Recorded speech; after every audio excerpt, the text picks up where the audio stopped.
Well, thank you very much for giving me this opportunity to get up in front of you today.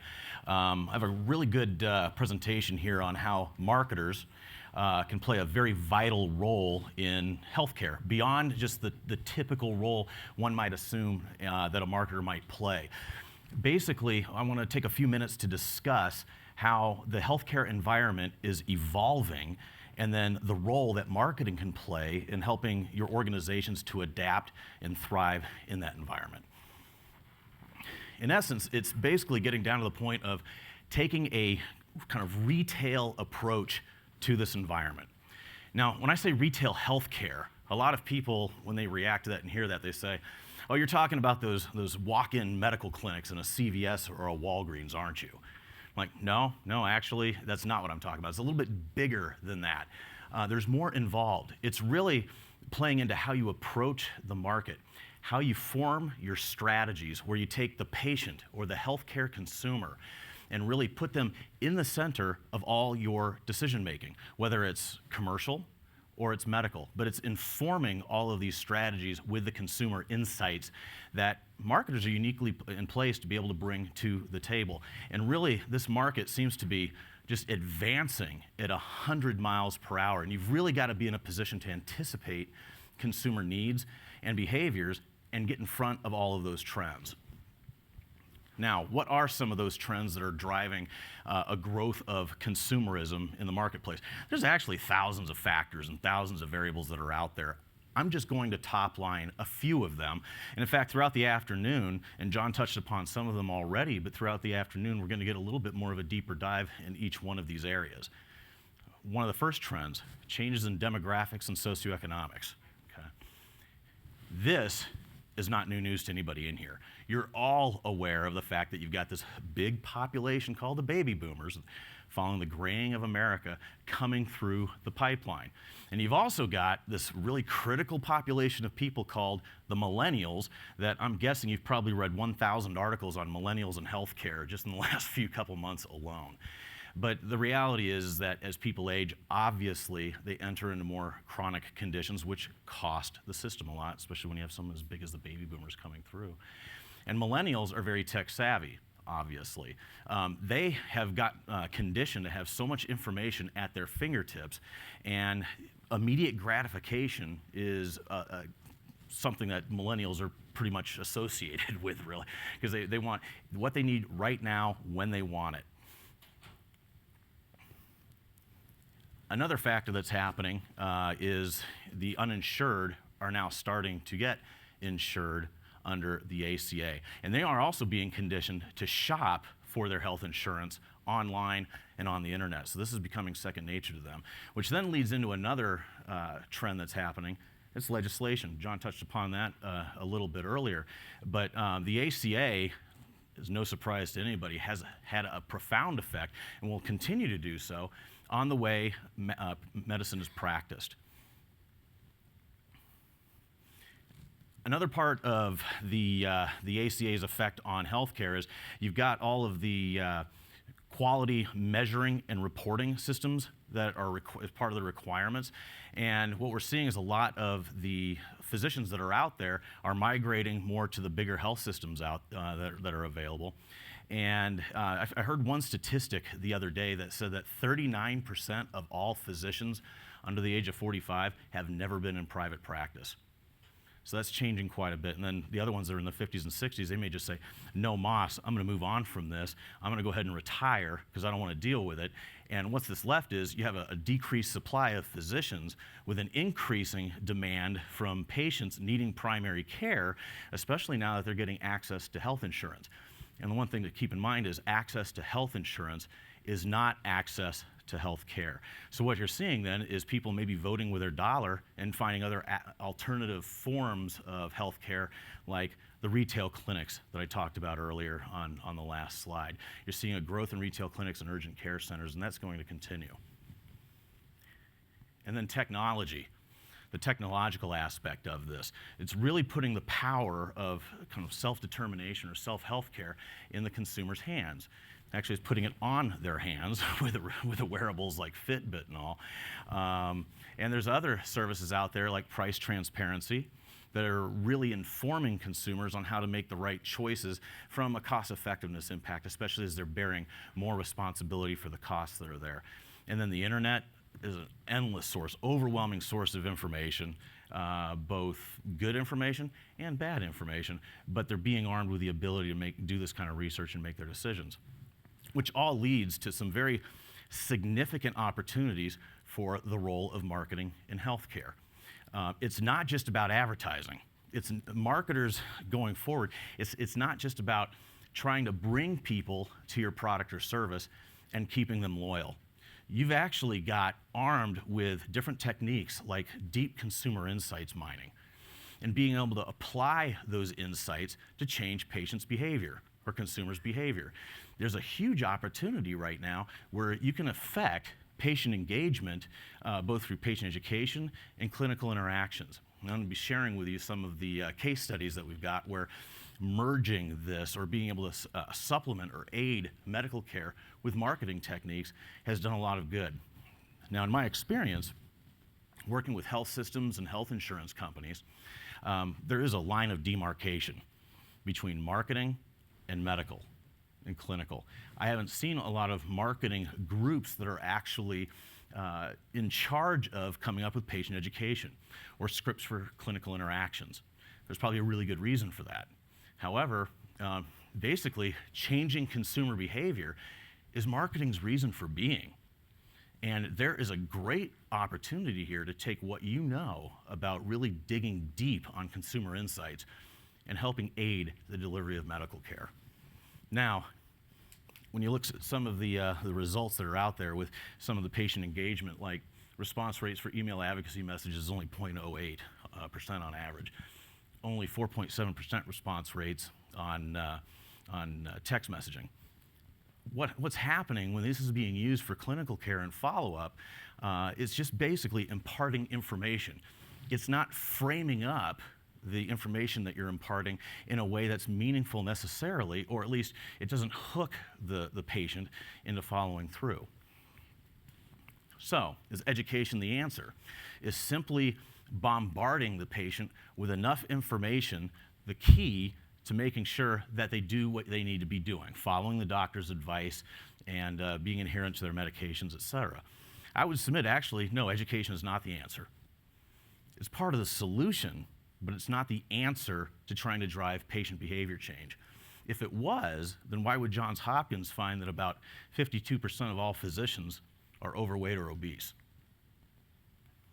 UCLA found that 25% of LPNs smoke.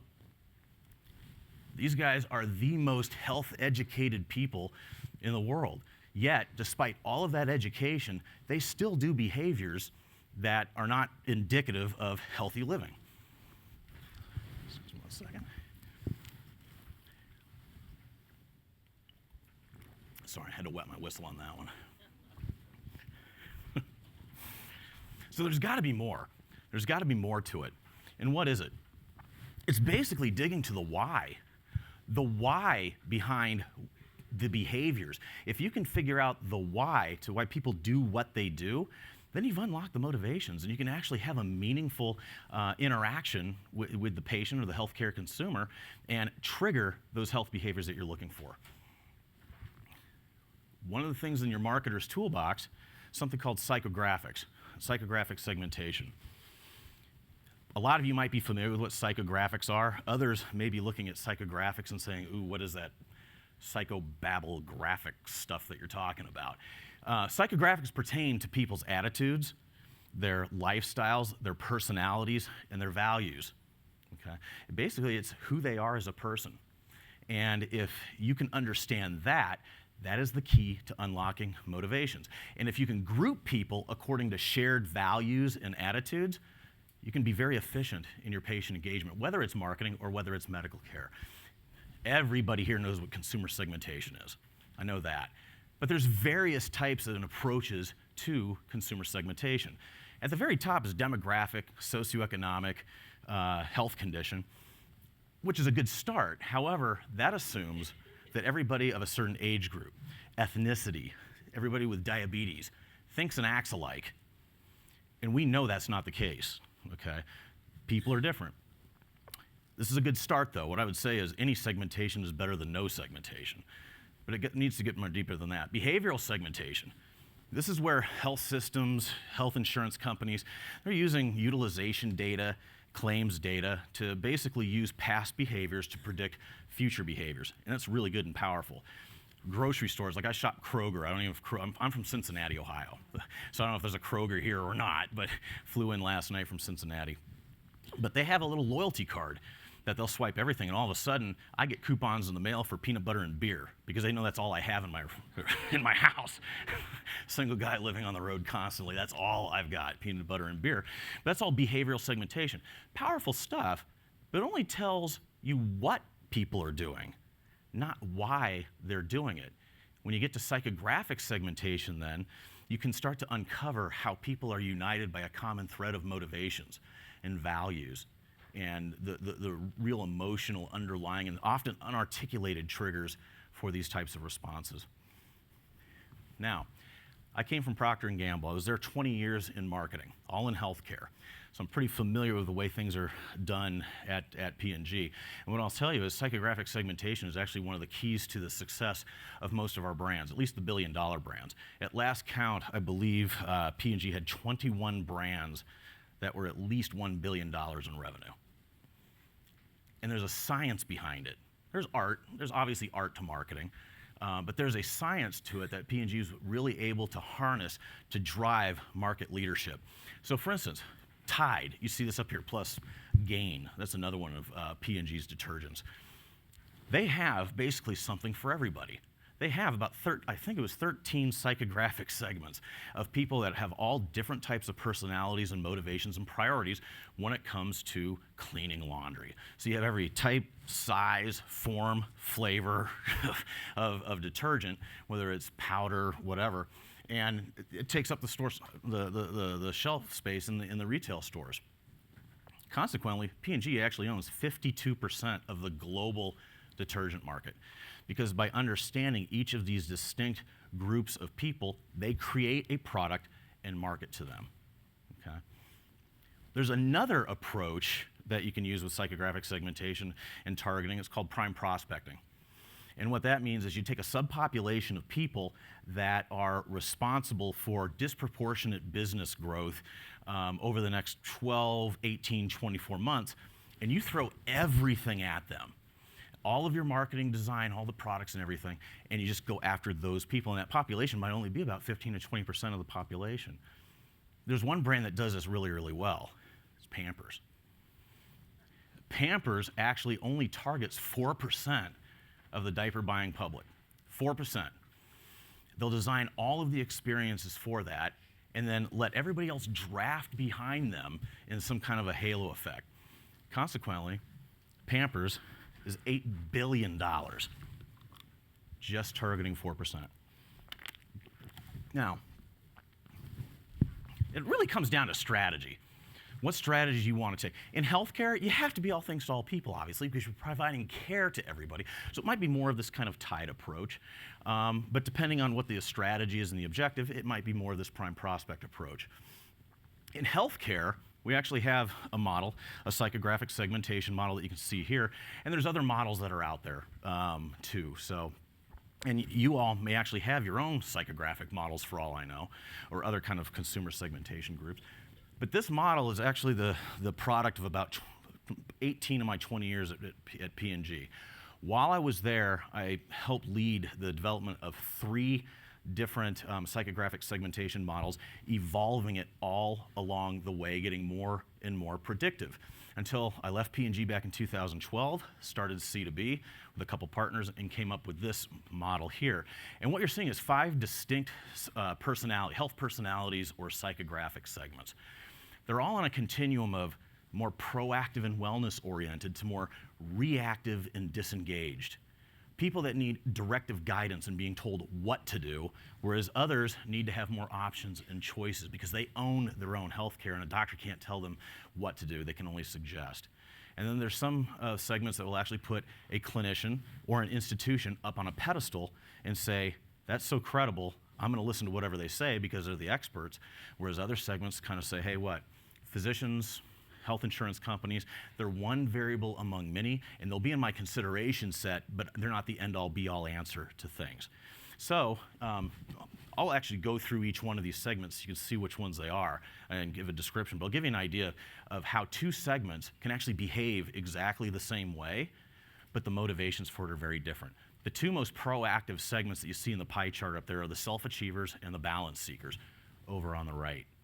The self-achievers are the group of people that are very purpose-driven, very dedicated to health and wellness. They're the most willing to spend whatever it takes on their wellness and in looking good, too. Very purposeful. They do a lot of research, measures, goals, achievement, measuring process. All of these are very motivational for the self-achiever. The self-achiever will go out for an hour-long walk because they know that that hour of aerobic activity is going to burn 300 calories. Check the box, move on. It's part of a regimen that they follow for wellness. The balance seekers, on the other hand, and I actually fall into this group, the balance seekers are actually very dedicated to wellness and healthy living too, but they're about options and choices. They actually, I'm going to say devalue, but they don't place as much emphasis on healthcare providers. So they're actually the one segment that is statistically significantly different than all the other segments at 95% confidence. Will say that I disagree strongly that my physician is the most credible resource for my health and wellness needs. They're also going to be going out for that hour-long walk, okay? They like to be outside. They like to get activity. They like to be very active. But they're doing it to disengage. They're doing it to kind of have me time. Is to kind of disconnect from my responsibilities of the day and think through things I'm interested in and connect with people outside. Now, they may both appear on paper in some database to have the same behaviors and the same activities, but the reasons why they're doing it are very, very different. And because the reasons are different, the messaging needs to be different for each one of these. Okay, a one-size-fits-all doesn't work. So what I'm going to do is I'm going to actually walk through each of these segments from the most proactive to the least proactive and see if you can actually recognize yourself in here or people that you know. Maybe you have a significant other that you say, oh, okay, that starts to explain this a little bit. The other thing I'm going to also preface this with saying is this is a health and wellness segmentation, okay? This is not a life segmentation. There are no good or bad segments. There are some titles of these segments, like the direction takers that you saw, that most people might think, oh, that's pejorative. These names were designed in a kind of a business-to-business context to let clinicians and healthcare marketers understand who they're dealing with. And a direction taker for healthcare may not be a direction taker in life elsewhere, but you'll see why through the explanations. Self-achievers. Self-achievers are the most proactive when it comes to their wellness, investing what is necessary toward their health and appearance. Self-achievers may actually have health issues, but they stay on top of them with regular medical checkups, health screenings, and research. They're actually very high utilizers of the systems, especially for preventative services. Self-achievers are task-oriented and will tackle a challenge if they're given measurable goals. Now, you've all seen pharmaceuticals advertising out there, and there's always somebody on a beach with their arms raised high, victory. That appeals to 24% of the population. That, you know what it connotes, okay, good outcomes and all, but that's really visual language for a self-achiever. Whereas balance seekers, they're generally proactive in their health and are wellness oriented. Balance seekers are open to many ideas, sources of information, and treatment options when it comes to their health care. However, balance seekers themselves, not healthcare professionals, define what success looks like in their health. Physicians and other healthcare professionals are useful resources, but not the only resources for leading a healthy life. Priority jugglers. Priority jugglers are very busy with many responsibilities. Because of these responsibilities, priority jugglers may not take the time to invest in their own well-being and are reactive when it comes to health issues. However, priority jugglers are very proactive when it comes to their family's health, and they're going to make darn sure their loved ones get the care they need. Now, not all priority jugglers have families either, but they are the idea of dedicated and duty, being committed. They're usually the ones that are going to show up for work and throw themselves on a grenade before they end up going home because they're sick. And they're hacking all over everybody because they're very dedicated to that work. They're usually the ones we describe as trying to shove 10 pounds of potatoes in a 5-pound sack. Direction takers. They believe their physician is the most credible resource for their healthcare needs. They're likely to want to just cut to the chase and look to the physician and other healthcare professionals for direction and guidance because of their expertise and credentials. Very transactional in healthcare. Hey, I'm coming to you. You're the expert. Tell me what I need to be doing. I'm paying you. Direction takers are more likely to go to the doctor at the first sign of health concerns. However, direction takers might not always follow the physician's advice, not because they don't agree with it, but because they may be having a hard time fitting this into their routine. Okay? Now, this is 13% of the population. This is actually how healthcare's been kind of historically designed. I'm the doctor, do what I say. A little bit of exaggeration there, but you know where I'm going with that. But that also means that 87% of the population, they don't find that kind of an approach a positive experience. Willful endurers. They live in the here and now and believe there are more important things to focus on than improving their health for the future. They're not necessarily unhealthy, but they do what they like, when they like. I'm not going to say they don't change their habits, because we've had experience changing habits, but it's not the easiest group to change some of these habits. They're very self-reliant and can withstand anything life throws at them, going to the doctor when they only absolutely must. Now, the key here is willful, endure. Willful, you want to go toe-to-toe with a willful endurer, they're probably going to win the argument, because they're very obstinate in some cases. Endure, bearing the weight of the world on the shoulders is a badge of honor. To a willful endurer, actually, if there was a zombie apocalypse, I'd want to surround myself with these guys, because these are the ones that exactly know what to do to get through that situation. Now, these 5 segments appear across every population. Okay? There might be a difference in distribution among the 5 segments across these different populations, but they appear there. And again, if you take a one-size-fits-all approach to your messaging, you're not going to be nearly as effective.